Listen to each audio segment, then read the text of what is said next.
조합제TV 시청자 여러분 안녕하십니까. 2021년입니다. 그리고 1월 27일 저녁 7시입니다. 내일 헌법재판소가 공수처 법의 위헌성 여부에 대한 선고를 합니다. 마땅히 공수처는 헌법적 근거가 없으므로 위헌이라고 선언을 해야 합니다. 그러지 않고 만약 합헌으로 판결을 할 경우에 대한민국의 헌법질서, 자유민주적 기본질서, 대한민국의 삼권분립, 사법부의 독립이 결정적으로 훼손될 것입니다. 이제 9명의 헌법재판관의 양식에 이 나라의 존망이 달려있다고 해도 지나친 말이 아닙니다. 어떻게 자유민주적 기본질서를 최고 가치로 하는 대한민국 헌법에 규정한 헌법재판소가 경찰, 검사, 그리고 현역 장성, 판사를 사찰하는, 감시하는 그런 수사기관을 헌법에도 없는데 둘 수 있겠습니까? 하루 앞두고 그동안에 이 헌법 소원을 제기를 했던 한반도 인권과 통일을 위한 변호사 모임, 국회의원 유상범, 그리고 사회정의를 바라는 전국 교수 모임 일동이 성명서를 발표해가지고 제발 올바른 판결을 내려주기를 호소를 하고 있습니다. 그리고 석동현 전 서울 동부지검장은 페이스북에 헌법재판소의 존재 이유를 다시 한번 느끼고 싶다. 공수처법은 2004년 헌재가 위헌 결정한 신행정수도법과 비슷하다라는 글을 올렸습니다.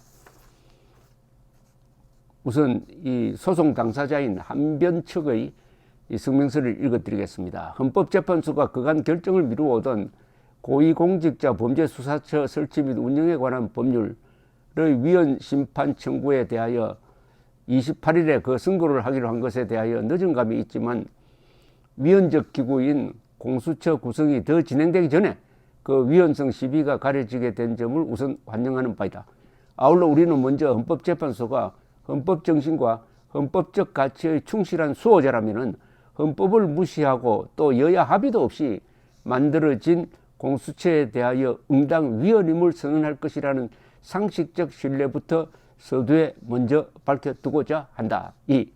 한변은 공수처법의 고위공직자에 해당하는 유상범 국민의힘 의원을 대리하여 작년 5월에 개정 전 공수처법에 대하여 그리고 작년 12월에 개정 후 공수처법에 대하여 각각 헌법소원을 제기하고 2020년 12월 28일부터 지체되고 있는 헌법소원 심판을 촉구하기 위하여 헌법소원 청구인인 유상범 의원을 필두로 한변 소속 변호사, 사회정의를 바라는 전국 교수 모임 소속 교수들이 번갈아가며 매일 헌법재판소 앞에서 민주주의 원칙의 근간을 흔드는 위 법률의 위헌성을 헌법재판소에 호소해 오고 있으며 헌법재판소의 결정이 내려지게 될 2021년 1월 28일 오전까지 1인 시위를 이어나갈 예정이다. 3. 개정 전 공수처법은 법안 제출 과정부터 불법 사모임 및 패스트 트랙 상정 과정에서 야기된 여야 극한 대립 과정에서 국회 내의 심도 있는 논의를 거친 법률이 아니었을 뿐 아니라 국회 본회의 의결에 이르는 동안에도 민주주의에 따른 다수결 원칙이 무시된 채 상정되었으며 국회 본회의 의결 과정에서조차 원안 내용을 일탈한 위법한 수정안이 상정되어 통과되는 등 심각한 절차적 위헌 위법 사유가 존재하였다. 4. 실체적으로도 공수처는 임명권자인 대통령과 정부 여당에 의해 정치적 법적으로 악용될 위험이 있다.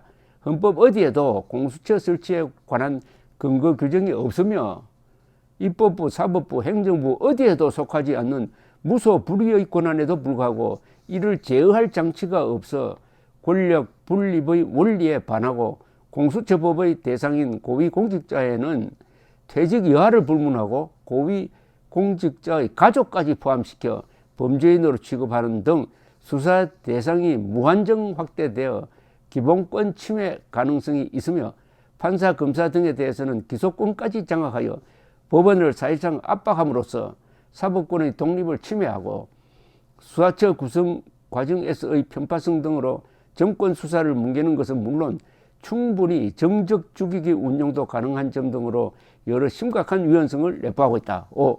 헌법재판소는 초대 공수처장이 헌법재판소 연구관 출신이라는 점만을 들어 내심 반길 것이 아니라 위와 같은 공수처법의 위헌성을 그대로 둘 경우 과연 대한민국 헌정 질서에 얼마나 해악이 될 것인지 무소불위의 괴물 권력기구 출현에 따른 법치주의의 파괴로 인해 대한민국 국민들이 겪을 혼란과 불안이 얼마나 클지 등을 다시 한번 심사숙고해 주기를 바란다. 아주 논리정연한 글입니다. 논리정연한 글. 이 정도면은 위헌 판결이 안 나온다면은 그때는 국민들이 주권자의 자격으로서 행동해야 된다는 심정을 더욱 굳혀주는 글입니다.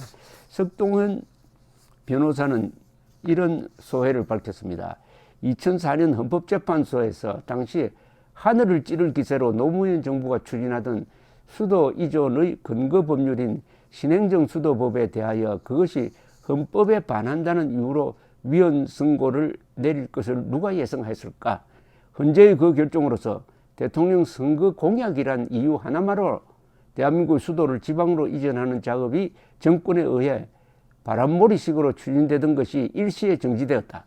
수도 이전은 간단한 일이 아닐 뿐 아니라 그 안건 자체를 국민투표에 붙여 통과되지 않는 이상 절대 불가하다고 봤지만은 막상 국회에서 근거법률까지 통과되는 것을 보고 정치의 힘이구나 어쩔 수가 없구나 생각했던 나로서는 신선한 충격이었다.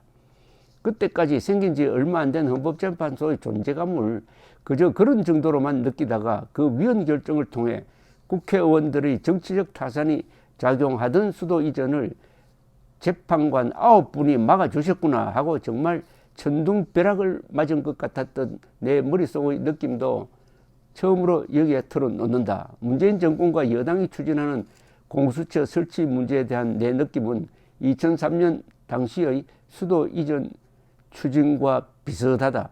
그 공수처 설치의 근거법인 고위공직자범죄수사처 설치 및 운영에 관한 법률의 위헌 심판 청구 사건에 대하여 판단을 미루어오던 헌법재판소가 드디어 내일 28일에 그 선고를 한다고 한다.